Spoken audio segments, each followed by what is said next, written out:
The Galactic Council's emergency session had been called for good reason. 3 separate species had reported the same impossible sight.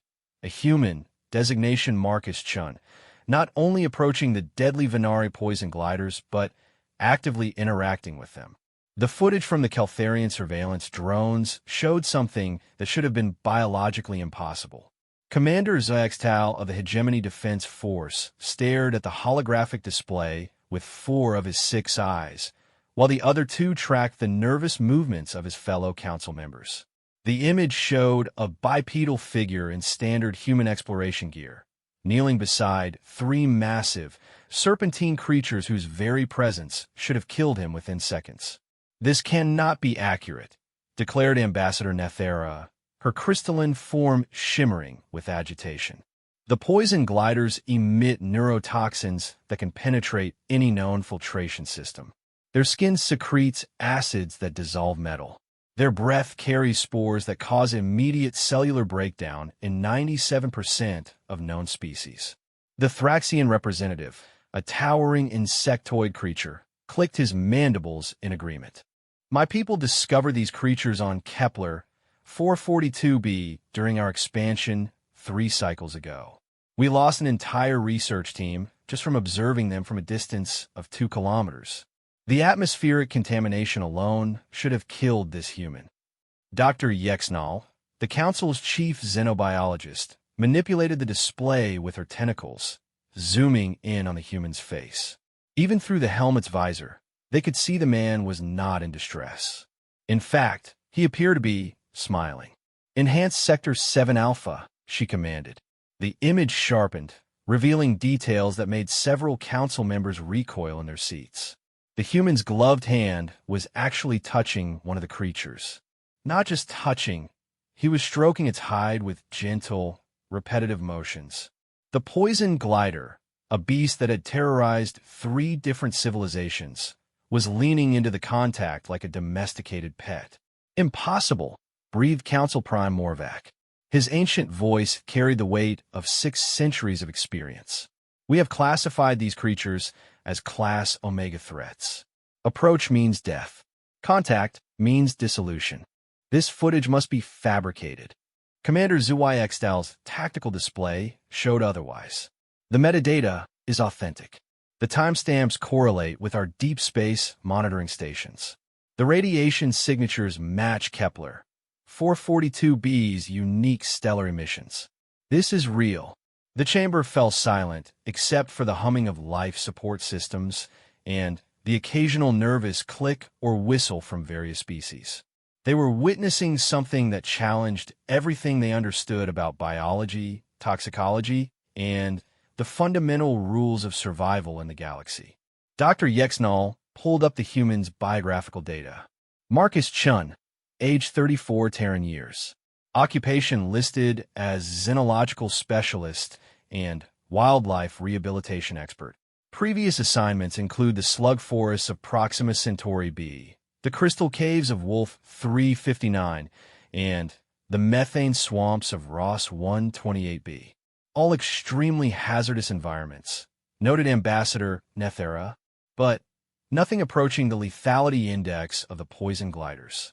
The footage continued to play, and what they saw next defied all rational explanation. The human removed his helmet. The council chamber erupted in gasps, clicks, and horrified exclamations. Without the protection of his environmental suit, Marcus Chun should have died within seconds. Instead, he took a deep breath and smiled wider. "By the ancient stars," whispered Morvac, "he's breathing the atmosphere directly." One of the poison gliders, the largest of the 3, moved closer to the human. Its massive head, easily twice the size of a human torso, approached Marcus's exposed face. Every council member present tensed, expecting to witness a gruesome death. Instead, the creature's forked tongue flicked out and gently touched the human's cheek. Marcus laughed. They could see his chest move with mirth and reached up to pat the creature's snout. Dr. Yexnal's scientific mind struggled to process what she was observing. The atmospheric analysis from our probes shows toxic levels that would kill most life forms in under 30 seconds. The air itself should be eating through his respiratory system. Perhaps humans have some unknown resistance, suggested the Thraxian representative, though his tone carried deep skepticism. Commander Zhuaixtao accessed the human species database. Negative. Terran physiology shows no exceptional resistance to toxins. In fact, humans are notably vulnerable to many substances that other species consider harmless. They cannot process alcohol like Rigelians, they're poisoned by chocolate unlike Centaurians, and they die from radiation levels that barely register to vegan physiology. The mystery deepened as they watched Marcus Chun stand and begin walking among all three creatures. The smallest of the poison gliders, still larger than most ground vehicles, slithered alongside him with what could only be described as playful behavior. Its movements were fluid, relaxed, entirely unlike the aggressive hunting postures documented in previous encounters. Run the audio enhancement, ordered Prime Morvac. The chamber speakers crackled to life, and they heard Marcus Chen's voice for the first time. He was speaking in what their translators identified as Standard Galactic, though with a distinctly human accent. That's right, beautiful. I know you've had some bad experiences with visitors, haven't you? People running away, shooting at you, calling you monsters. But I'm not afraid of you. The largest poison glider's response was extraordinary. Instead of the menacing hiss that had preceded every recorded attack, it produced a sound that resembled purring.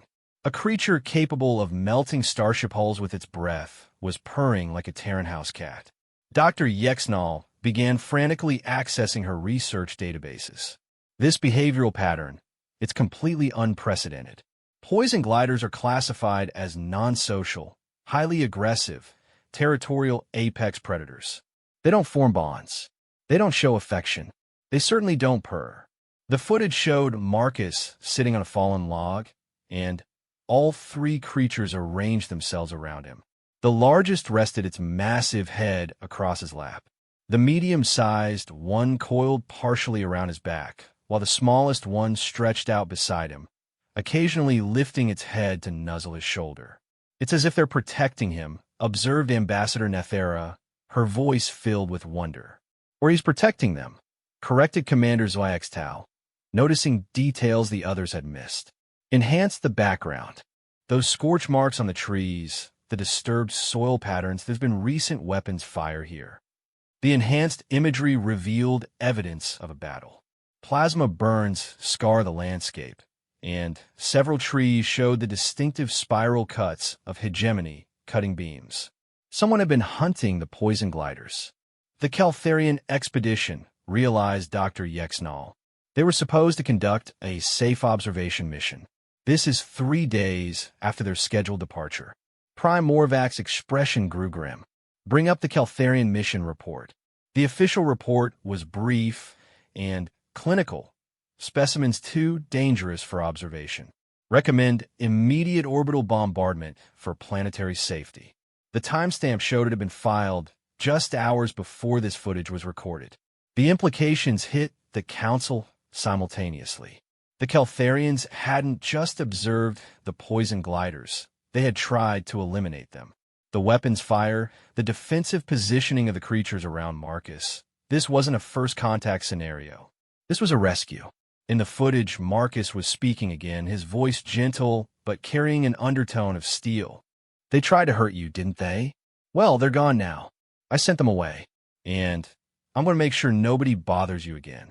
As if understanding his words, the middle-sized poison glider lifted its head and made a complex series of sounds that their linguistic computers struggled to translate. The best approximation appeared on their screens. Gratitude, safety, pack, bond, trust. They're communicating, whispered Dr. Yexnall. Advanced communication. The linguistic patterns suggest emotional complexity we never suspected. The human reached into his pack and pulled out something that made several council members lean forward in their seats. It was a medical scanner, standard xenological equipment. He began running it over the largest creature's hide, pausing at several points to examine readings. You're hurt, aren't you, girl? Marcus's voice was filled with concern. Those energy weapons left some nasty burns. Don't worry, I've got something for that. What happened next would be debated in xenological circles for decades. Marcus Chun pulled out a medical kit designed for treating humans and began applying treatments to wounds on a creature whose biology was supposedly so alien that contact should have been impossible. The poison glider not only tolerated this treatment, but actively assisted, shifting position to give him better access to injured areas. "This is beyond unprecedented," stammered Dr. Yexnall. "He's performing cross-species medical treatment on a creature we've classified as untouchable. The cellular incompatibility alone should make this impossible." Commander Zhuaxtao was reviewing tactical data when something caught his attention. "Wait, enhanced bioscan of the human. Look at his cellular activity." The medical readouts were impossible to believe. Marcus Chin's body was not just surviving exposure to the poison glider's toxins. It was actively neutralizing them. His immune system was working at levels that should have been impossible for baseline human physiology. His white blood cell count is elevated by 300%, reported Dr. Yex_Null. Liver function is operating at peak efficiency.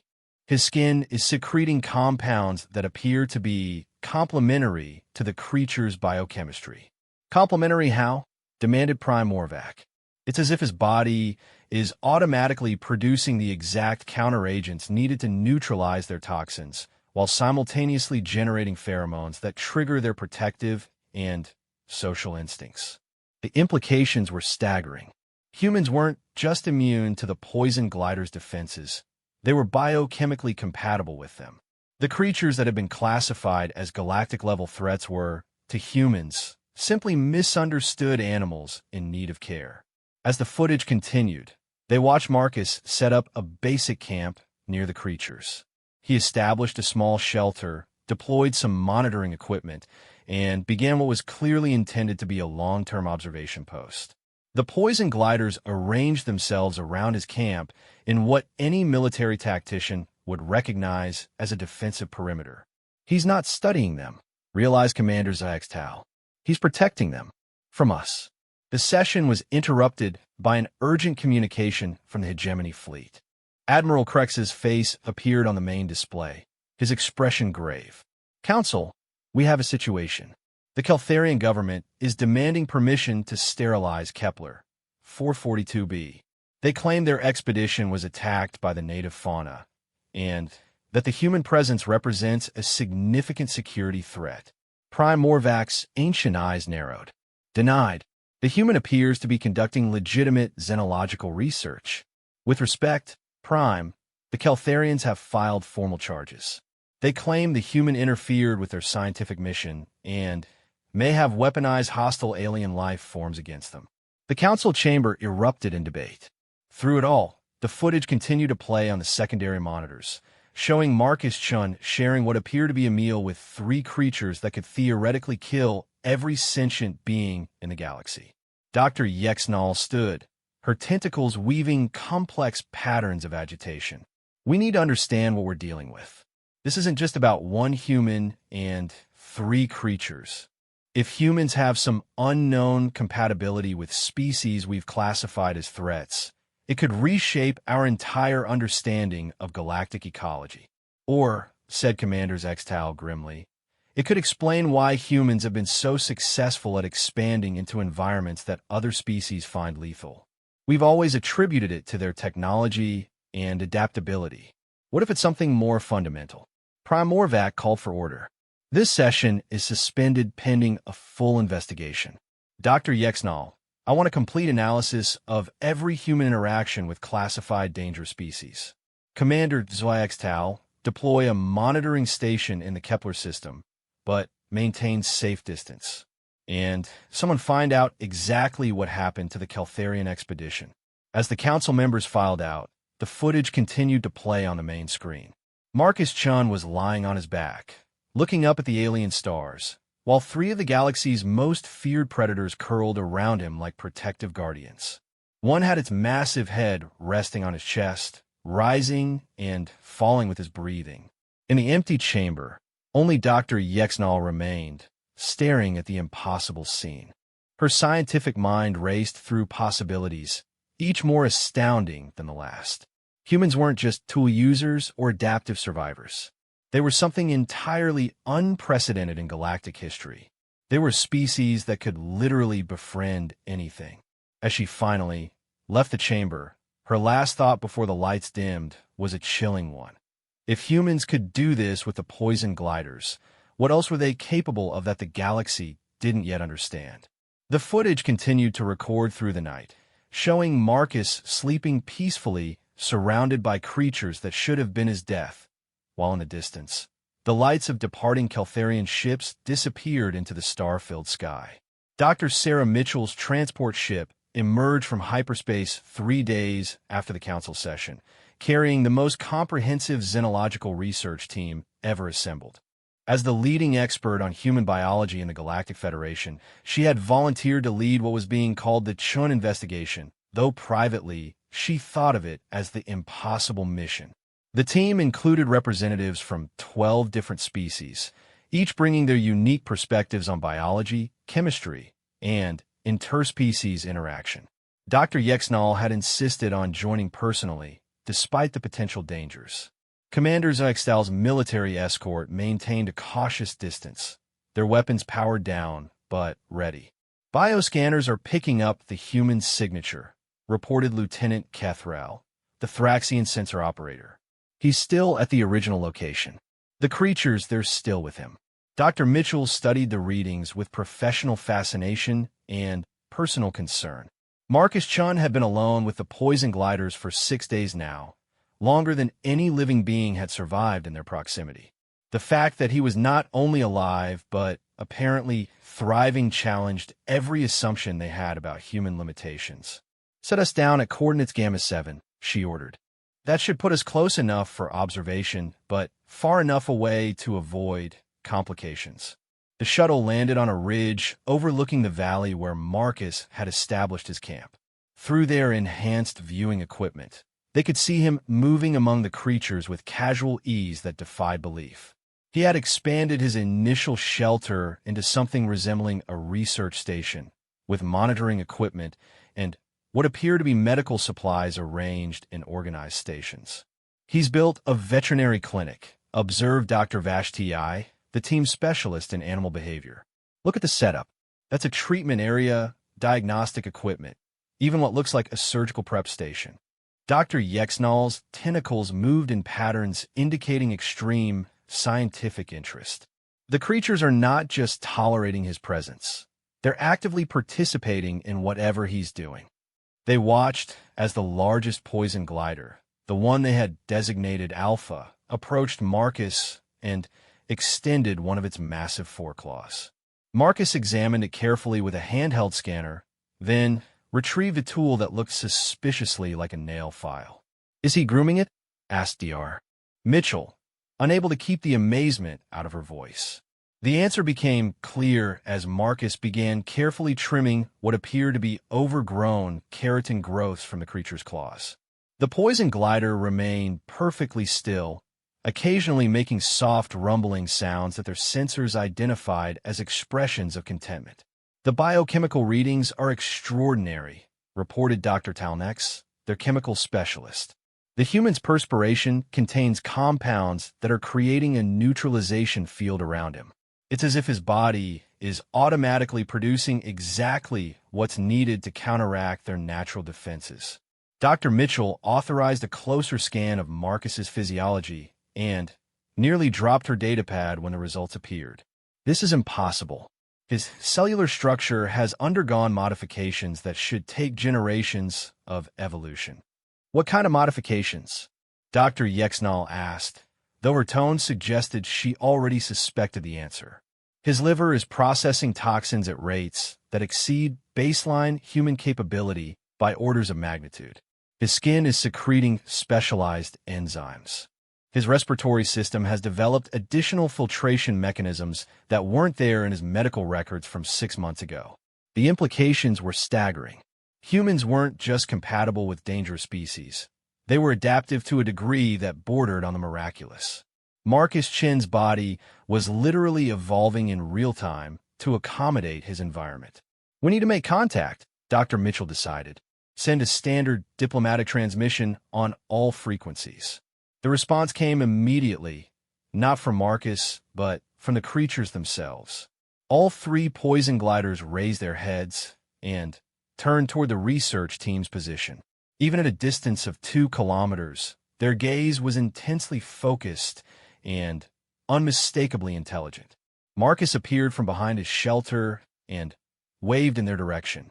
He activated what looked like a standard communication device.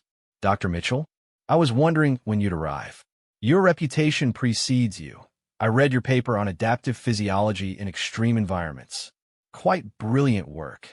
The casual nature of his greeting caught everyone off guard. He was talking as if he were hosting a conference rather than living among creatures that could kill them all. Mr. Chun, Dr. Mitchell replied carefully, we're here to understand what's happening. The readings we're getting are unprecedented. Marcus laughed, the sound warm and genuine. I imagine they are. I'm sending you my research data now. Fair warning, though. My friends here are a bit protective. They've had some bad experiences with visitors lately. The data package that arrived on their systems was extensive and meticulously organized. Marcus had been conducting detailed biological studies of the poison gliders, and his findings were revolutionary. According to this, Dr. Vashti said, scrolling through behavioral observations, they're not just intelligent, they're empathically sensitive. They can detect emotional states through biochemical cues and respond accordingly. That explains their reaction to the Keltharian expedition, Dr. Yexnall realized. The Keltharians approached with fear and aggression. The creatures sensed threat and responded defensively. Dr. Mitchell was reviewing Marcus's medical data on himself. He's been monitoring his own physiological changes. The adaptation process began the moment he entered the planet's atmosphere. His body somehow knew what was required and began producing it. But how? Demanded Dr. Talnex. Humans don't have that capability. No species does. Marcus's voice came through the communicator again. That's the beautiful part. We don't have that capability individually. But when we encounter other life forms, something remarkable happens. Our bodies begin producing pheromones and biochemical signals that encourage bonding and mutual adaptation. We're not just social creatures. We're symbiotically social. He paused, and they could see him stroking the head of the smallest poison glider as it curled around his legs. Think about it, he continued. Humans have domesticated more species than any other known civilization. Dogs, cats, horses, birds, even insects. We form bonds with creatures that evolution never intended us to interact with. We've always attributed it to intelligence and patience, but it's actually biological. Dr. Mitchell felt pieces of a vast puzzle clicking into place. You're saying humans are naturally designed to form symbiotic relationships with other species? Not just designed for it, Marcus replied. We're compelled toward it. Our bodies actively seek out opportunities for beneficial interaction. When I approached these beautiful creatures, my immune system didn't see threats to neutralize. It saw partners to accommodate. The team watched as Marcus demonstrated his point. He approached the alpha poison glider and placed his hand on its massive flank. Instead of the deadly reaction everyone expected, the creature's hide began to change color, shifting from its natural deep purple to a shade that closely matched Marcus's skin tone. Adaptive camouflage, breathed Dr. Vashti. It's mimicking his appearance as a sign of trust and belonging. The relationship is mutual, Marcus explained. They're not just tolerating me, they're learning from me. Watch this. He pulled out a small device and began playing what their sensors identified as classical human music. The three poison gliders gathered around him and began producing harmonious sounds that complemented the melody. They were singing together. Impossible, whispered Dr. Talnex. Their vocal structures aren't designed for musical expression. They weren't, Marcus agreed. But biology is more flexible than we like to admit. They want to share this experience with me, so their bodies found a way to make it possible. The research team spent hours observing and documenting what they were witnessing. Marcus had established a true symbiotic colony with creatures that had been classified as existential threats. More incredibly, both species were benefiting from the interaction. The medical scans show the creatures are healthier now than they were when he arrived, reported Dr. Yexnall. Their stress hormones have decreased dramatically. Their immune systems are functioning more efficiently. They're even showing signs of accelerated healing from the injuries the Keltharians inflicted. And Marcus? Dr. Mitchell asked, though she suspected she already knew the answer. His biological age has decreased by approximately 18 months. His cellular regeneration is operating at peak efficiency. His brain activity shows enhanced pattern recognition and empathic sensitivity. If anything, this experience has made him more human, not less. As the day progressed, they watched Marcus conduct what could only be described as a cultural exchange. He taught the creatures simple tools usage, showing them how to manipulate objects with precision rather than brute force. In return, they shared their natural abilities with him. The most remarkable demonstration came when Marcus needed to reach something high in a tree. Instead of climbing or using equipment, he simply gestured to the medium-sized poison glider. The creature extended its neck to its full length and carefully lifted Marcus to the required height, supporting him with the gentleness of a parent lifting a child. The trust level required for that interaction, Dr. Vashti observed, implies emotional bonds that took place in days rather than the years such relationships typically require. Because it's not learned behavior, Dr. Mitchell realized. It's biological imperative. Humans are literally designed to form these bonds quickly and effectively. Marcus's voice interrupted her thoughts. Dr. Mitchell, I have a proposition for your team. Why don't you come down for dinner? I think it's time for formal introductions. The suggestion sent waves of alarm through the security escort, but Dr. Mitchell found herself seriously considering it. The scientific opportunity was unprecedented, and Marcus had clearly established that the danger was far less than they had believed. What about the toxicity? She asked. I've been working on that, Marcus replied. Give me an hour to prepare some protective treatments. I think you'll find them quite effective. True to his word, an hour later Marcus approached their landing site, carrying a case of medical supplies. The poison gliders followed at a respectful distance, their posture non-threatening but clearly protective of him. These are topical applications derived from my own adapted biochemistry, he explained, offering each team member a small container. They'll provide temporary compatibility with our friends' natural defenses. Think of it as a biological translator. Dr. Yexnall was the first to volunteer, applying the clear gel to her exposed skin. Within minutes, their sensors showed her toxic exposure levels dropping to safe ranges despite the presence of the creatures. It's working, she reported with wonder. The adaptation effect is transferable. One by one, the team members applied Marcus's treatment and found themselves able to safely approach the poison gliders. The creatures, sensing the change in the visitor's biochemistry, became curious rather than defensive. They're beautiful, whispered Dr. Vashti as the smallest poison glider extended its head toward her in what was clearly a greeting gesture. I've never seen anything like them. Few people have, Marcus said sadly. Most encounters end in violence because nobody takes the time to understand. These creatures aren't monsters, they're refugees. Refugees? Dr. Mitchell asked. Marcus gestured toward the horizon, where the ruins of what had once been a great city were barely visible. This planet wasn't always empty. The previous inhabitants fled when volcanic activity made the atmosphere toxic to them. These creatures evolved to thrive in the new environment, but they remember the old world. They're the planet's caretakers, waiting for someone to return. The implications hit the team simultaneously. The poison gliders weren't just random dangerous fauna. They were the guardians of a dead civilization, maintaining an environment their former companions might someday be able to reclaim. They've been alone for centuries, Marcus continued, his voice heavy with emotion. Protecting something that might never return, defending their trust against visitors who only see them as threats to be eliminated. As night fell, the research team found themselves sharing a meal with creatures that should have been impossible to approach. The poison gliders had prepared food from local plants, using their precise chemical knowledge to create dishes that were not only safe for humans, but surprisingly delicious. "This changes everything," Dr. Mitchell said quietly to Dr. Yexnall as they watched Marcus playing some kind of strategy game with the Alpha, using stones and marking positions in the sand.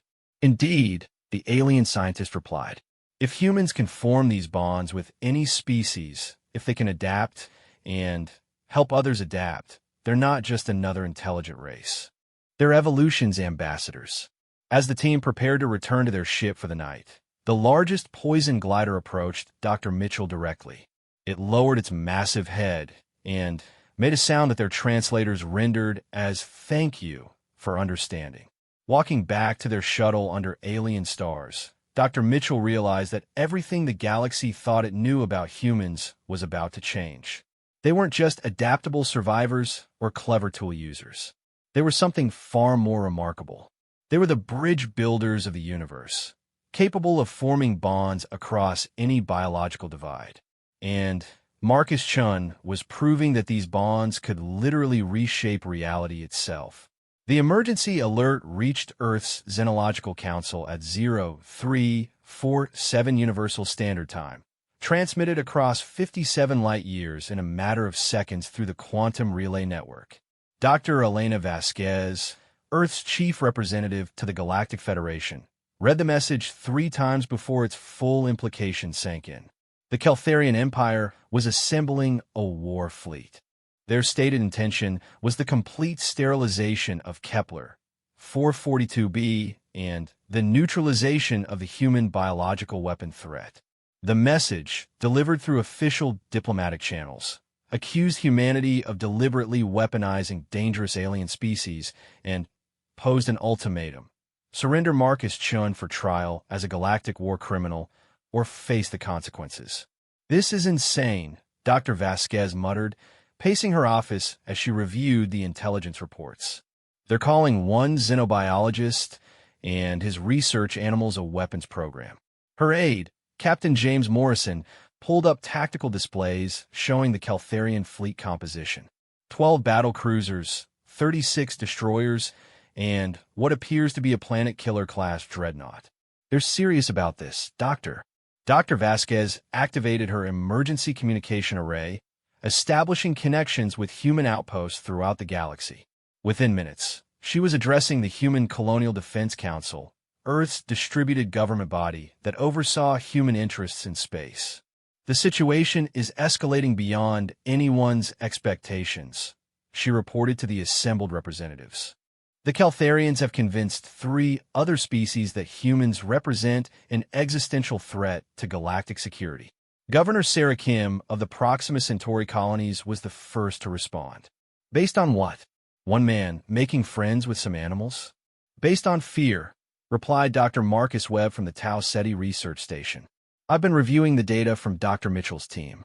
What Marcus accomplished shouldn't be possible according to current galactic understanding of biology. To some species, anything impossible is automatically threatening." The communication array chimed with an incoming priority message. The sender identification made everyone in the room freeze. It was Marcus Chun himself, transmitting from Kepler 442b. "Hello, Earth." Marcus's voice was calm, almost cheerful, despite the circumstances. "I imagine you're all rather busy right now. I wanted to let you know that my friends and are doing well, and we have some information you might find useful." Dr. Vasquez activated the return channel. "Marcus, thank God you're safe. We're reading massive fleet movements headed your way. You need to evacuate immediately. I appreciate the concern, Elena, but evacuation isn't an option. My friends can't leave. This is their home. And honestly, I don't want to leave either. We've made some incredible discoveries here." The transmission included data packets that caused several scientists in the room to gasp audibly. Marcus had been busy in the weeks since Dr. Mitchell's visit. His research had expanded far beyond simple behavioral observation. According to this data, Dr. Webb reported, Marcus has established communication protocols with the poison gliders that approach true language. They're sharing historical information about this planet and its former inhabitants. The recordings were extraordinary. Marcus could be heard conducting complex conversations with the creatures, discussing not just immediate needs, but abstract concepts, past events, and future possibilities. The poison glider's responses, translated through the linguistic algorithms Marcus had developed, revealed intelligence levels comparable to any known sentient species. They've told me about the civilization that used to live here, Marcus continued. The Kepler 442b native species fled the planet 1,200 years ago when volcanic activity altered the atmosphere. They promised to return when conditions improved, and these creatures, the Venari, that's their actual name, have been maintaining the environment ever since. Dr. Vasquez felt pieces of a massive puzzle falling into place. The Venari aren't random dangerous fauna. They're environmental engineers, keeping the planet habitable for the eventual return of its original inhabitants. Exactly. And here's the important part. The original inhabitants were the Caltharian Empire's founding species. The Venari aren't just protecting any random ecosystem. They're protecting the Caltharian homeworld. The communication chamber fell silent except for the hum of equipment. The implications were staggering. The Caltharians were preparing to destroy their own planet's guardians out of fear and misunderstanding.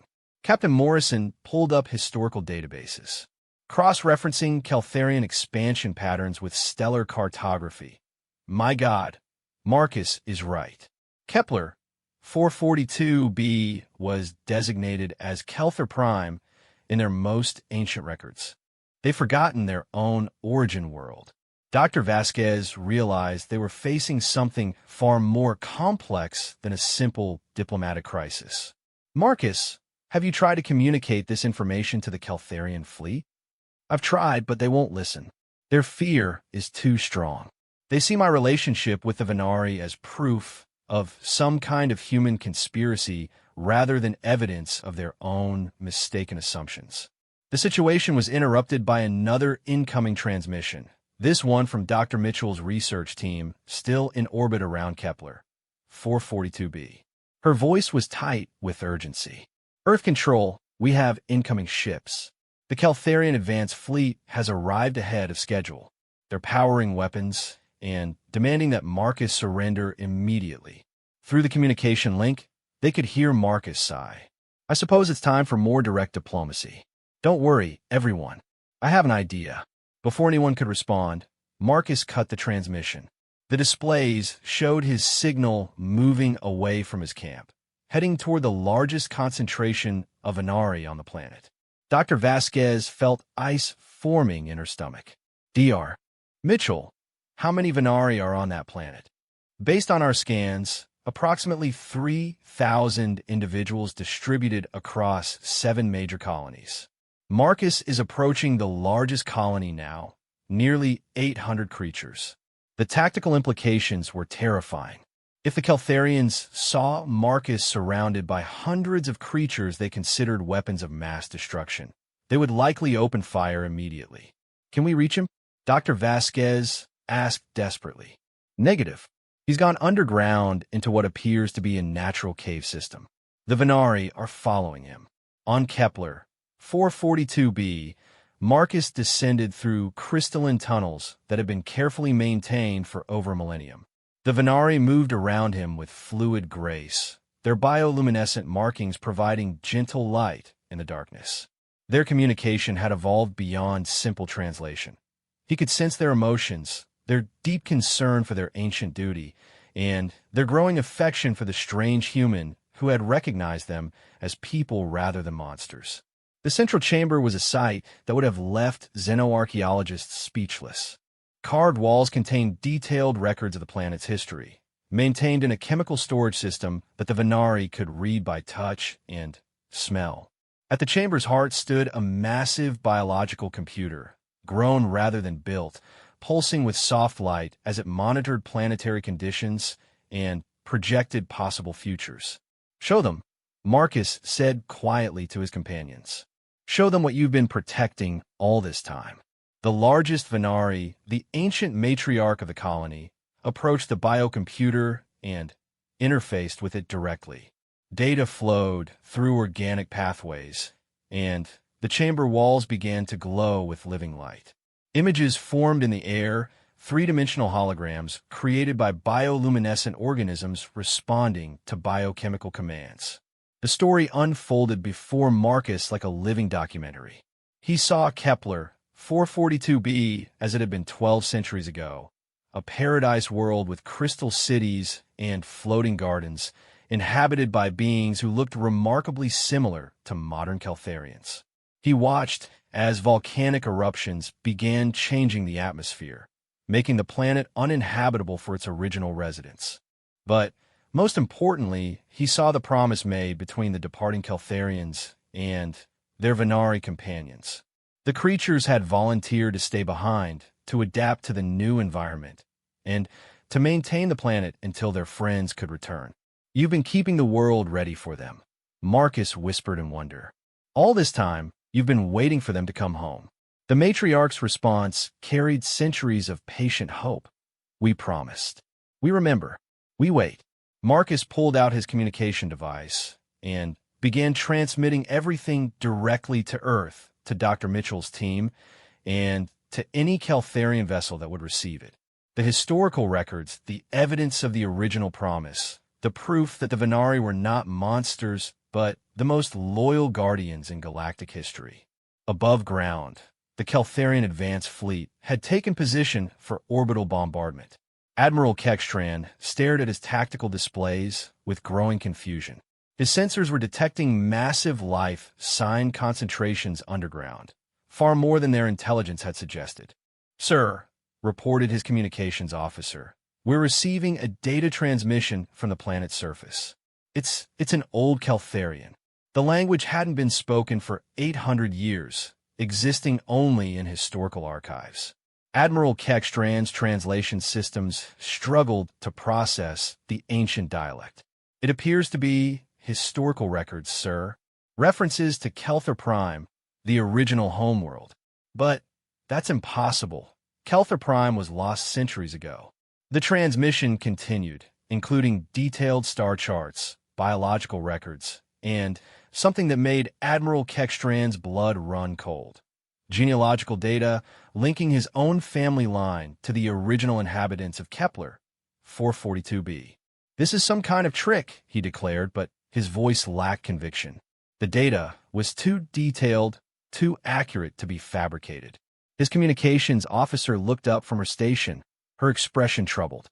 "Admiral, there's more. We're receiving linguistic analysis of the creature's communications. They're not random vocalizations. They're speaking Old Caltharian. They're asking when we're coming home."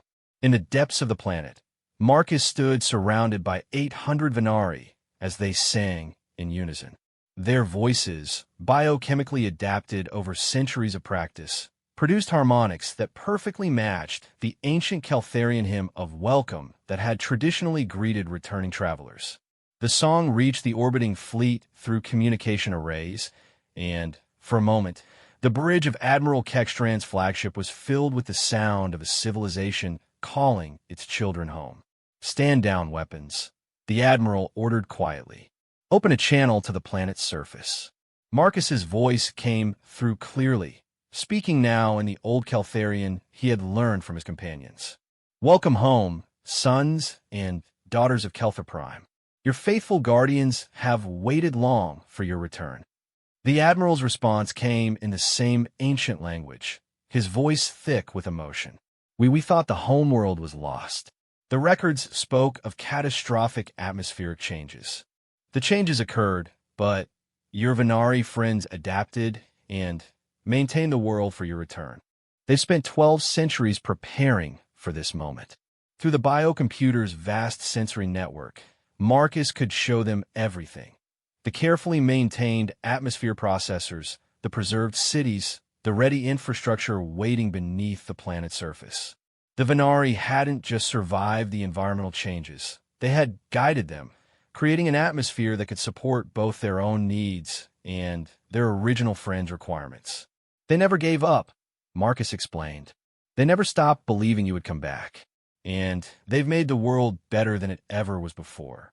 Admiral Kextran found himself facing the most important decision in Caltharian military history.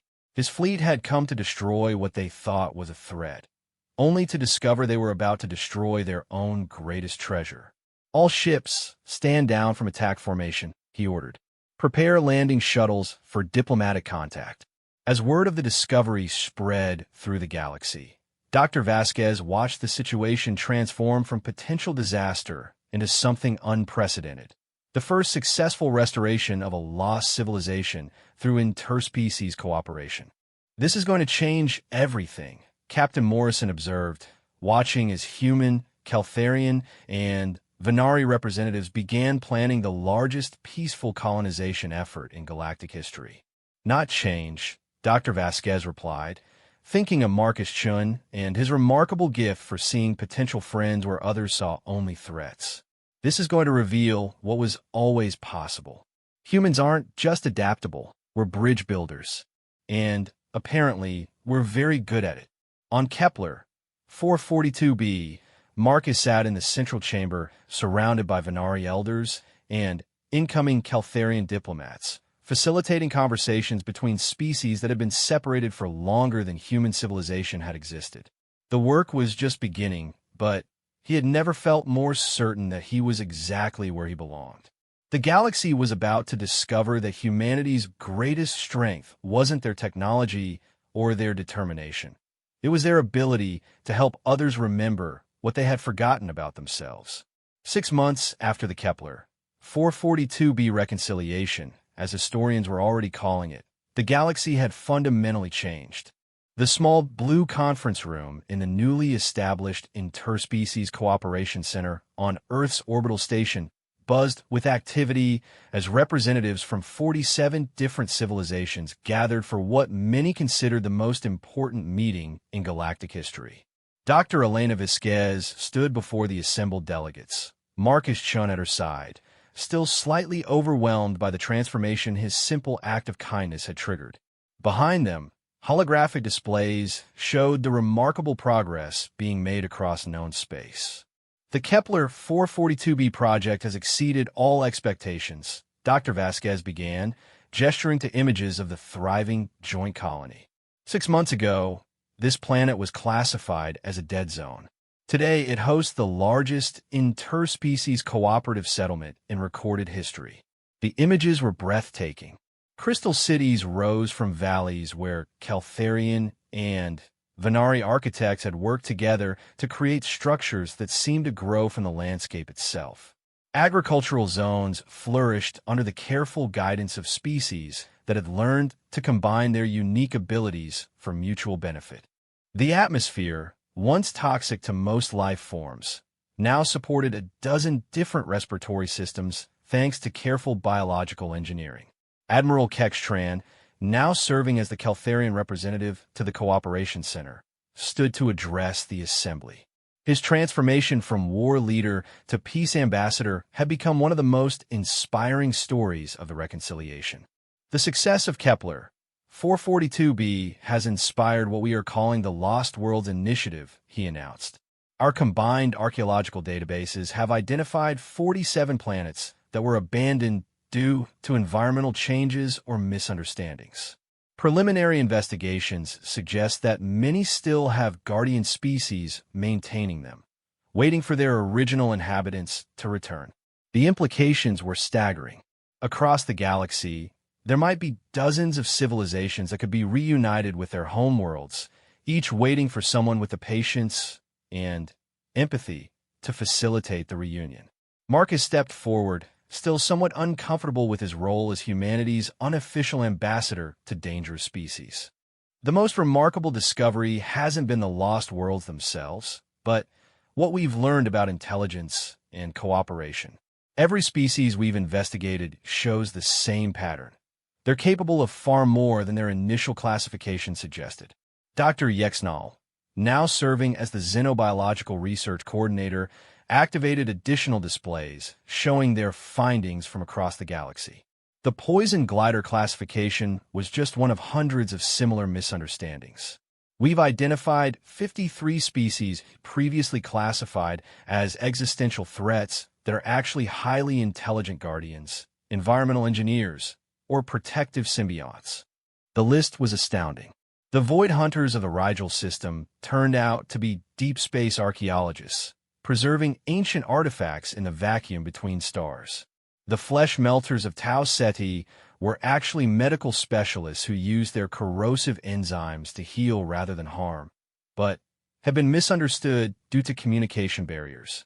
Perhaps most remarkably, the dreaded world enders of the Vega system were revealed to be planetary restoration specialists who had been trying to repair damage caused by industrial pollution, but their methods had been interpreted as attacks rather than healing attempts. In every case, Marcus explained, the key was approaching with curiosity rather than fear, seeking to understand rather than to defend against. Humans seem to have a natural ability to project calm and openness that encourages other species to reveal their true natures. Commander Xiextao, who had become one of humanity's strongest military allies, presented the security implications of these discoveries. The reduction in perceived threats has allowed us to redeploy enormous military resources toward exploration and cooperation. The Hegemony Defense Force has been restructured from a defensive organization to an exploration and assistance fleet.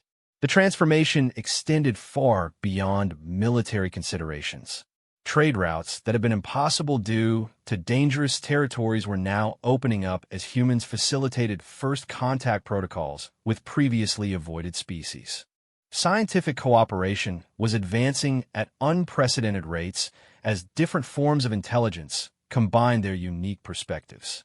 The crystalline minds of Arcturus have shared mathematical concepts that our greatest theoreticians couldn't have imagined, reported Dr. Singh, Earth's chief science officer.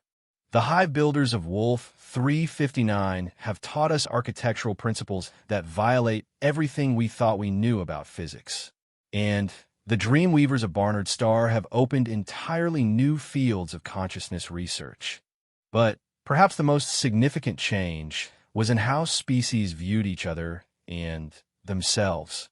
The old paradigm of competing civilizations expanding through conquest and claiming territory was giving way to something unprecedented in galactic history: cooperative expansion based on mutual benefit and shared growth. Marcus activated a final set of displays showing the most recent development. We've established what we're calling integration centers, facilities where humans work with representatives from multiple species to identify and resolve communication barriers. The results have been extraordinary. The images showed humans working alongside beings that would have been impossible to imagine just months earlier. Dr. Sarah Kim had established a partnership with the Entropy Speakers, creatures that communicated through controlled decay and regeneration, learning to speak in patterns of growth and dissolution. Captain Morrison had developed a working relationship with the Phase Shifters, beings that existed partially outside normal space-time, creating entirely new forms of temporal cooperation. The program is expanding beyond anything we imagined, Dr. Vasquez continued. We have requests for a human integration specialist from over 200 species. Planets that have been in conflict for centuries are asking for our help in establishing meaningful dialogue. Admiral Kextran stood again, his expression serious. This brings us to today's primary agenda item. The Galactic Council has voted to establish a new classification system for humanity. The chamber fell silent. Classification changes were rare in galactic politics, and usually indicated either elevation to a higher status of respect or demotion due to discovered threats. The Classification Committee has reviewed the evidence from the past 6 months, the Admiral continued. Humanity's unique ability to establish beneficial relationships with any form of intelligent life has been verified across 47 separate species interactions. Your success rate for peaceful first contact approaches 100%. He paused, allowing the significance of that statement to sink in. No other known species had ever achieved anything close to universal success in interspecies relations. Therefore, the Galactic Council has voted unanimously to grant humanity a new classification: Universal Ambassadors. This designation carries with it certain rights and responsibilities that have never been granted to any single species. The holographic display changed to show official documents bearing the seals of every major galactic civilization. The rights were impressive: access to any star system for diplomatic purposes, protection under galactic law while conducting integration missions, and the authority to mediate disputes between any species in Council space. The responsibilities were equally significant. Humanity was now formally obligated to provide assistance in resolving interspecies conflicts, to train other species in integration techniques, and to maintain the peaceful expansion of galactic civilization. It's not just a title, Marcus realized aloud. It's a recognition that humans have become essential to how the galaxy functions. Dr. Vasquez nodded. And it means our exploration agenda changes fundamentally. We're no longer just looking for planets to colonize or resources to exploit. We're looking for intelligence to understand and relationships to build. The transformation was already visible in humanity's activities across known space. Human ships were no longer equipped primarily for defense or resource extraction, but for scientific observation, cultural exchange, and integration support. Human colonies were being established not to claim territory, but to serve as integration centers where multiple species could learn to work together. The question now, said Dr. Yexnall, is whether humans are ready for what this means. You're being asked to take responsibility for galactic peace and cooperation. That's a burden no species has ever carried before. Marcus looked around the chamber at the assembled representatives, beings from dozens of worlds who had come together because humans had shown them it was possible to build rather than fight, to understand rather than fear. I think we're ready, he said quietly. We've been building bridges our entire history. We just never had this big a river to cross. The meeting concluded with the signing of the Universal Ambassador Accords, establishing the framework for humanity's new role in galactic civilization. As delegates from across known space affixed their species' approval to the historic documents, they were creating something that had never existed before: a truly cooperative galactic community. Over the following days, the first class of human integration specialists graduated from their training programs and departed for assignment across the galaxy. Dr. Sarah Kim headed for the disputed zones, where 3 species had been in conflict for over 2 centuries. Captain Morrison joined an expedition to the Dark Nebula regions, where several isolationist civilizations had refused all contact with the broader galaxy. Dr. Marcus Webb was assigned to the recently discovered machine intelligences near the galactic core, artificial beings whose relationship with biological life was still being determined. And Marcus Chun, the man who had started it all by refusing to be afraid of creatures everyone else called monsters, was heading back to space aboard humanity's newest ship, the Harmony, designed specifically for first contact missions with unknown forms of intelligence. As his transport prepared to depart Earth's orbital station, Marcus stood at the observation deck looking out at the stars. 6 months ago, he had been a simple xenobiologist following his curiosity about some dangerous animals.